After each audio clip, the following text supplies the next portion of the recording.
দেশের বিভিন্ন স্থানের সভা সমাবেশ ও মানববন্ধনের আরও খবর জানাচ্ছেন আব্দুল হামিদ।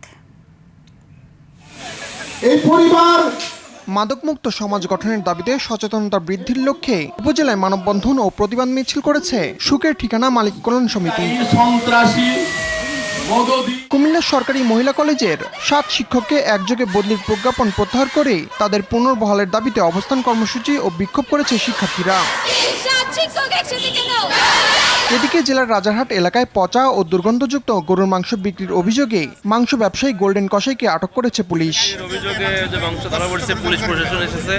মাগুরা ইজিবাইক চালকের বিরুদ্ধে বাস শ্রমিককে মারধরের প্রতিবাদে মাগুরা ঢাকা মহাসড়কের ঢাকা রোড বাস স্ট্যান্ডে সড়ক অবরোধ করে বিক্ষোভ করেছে বাস শ্রমিকরা।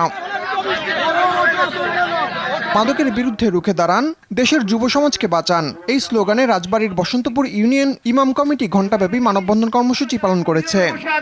যারা এখনো সোচ্চার হচ্ছে না, যারা এখন আমরা বিবেককে জাগ্রত করতে পারিনি। জামালপুরের দেওয়ানগঞ্জে প্রাকৃতিক দুর্যোগে ক্ষতিগ্রস্ত পরিবারের মাঝে ডিউটিন ও চেক বিতরণ করা হয়েছে।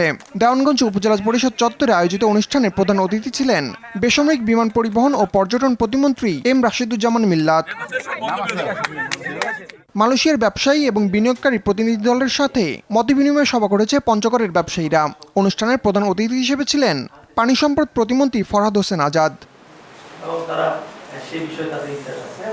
পরিচ্ছন্ন করি নগর গ্রাম, গড়ি নান্দনিক চট্টগ্রাম, এই প্রতিপাদ্যকে সামনে রেখে পরিচ্ছন্ন ও সবুজ নগরী গড়ার প্রত্যয়ে চট্টগ্রামে শুরু হয়েছে পরিচ্ছন্নতা কর্মসূচি। ময়মনসিংহের ভালুকায় বাংলাদেশ পল্লী চিকিৎসক সমিতির উপজেলা সম্মেলন অনুষ্ঠিত হয়েছে। 30,000 পল্লী চিকিৎসক প্রশিক্ষণ দেওয়ার পর জুলাই গণঅভ্যুত্থানের চেতনাকে ধারণ ও জুলাই সনদ দ্রুত বাস্তবায়নের দাবিতে নীলফামারী শহরে বাংলাদেশ ইসলামী ছাত্র শিবিরের উদ্যোগে বর্ণাঢ্য জুলাই ম্যারাথন অনুষ্ঠিত হয়েছে।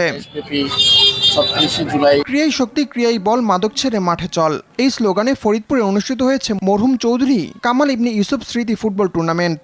ফাইনাল খেলায় স্কুলের এসএসসি 2027 ব্যাচকে 2-0 গোলে হারিয়ে শিরোপা জিতেছে 2021 ব্যাচ।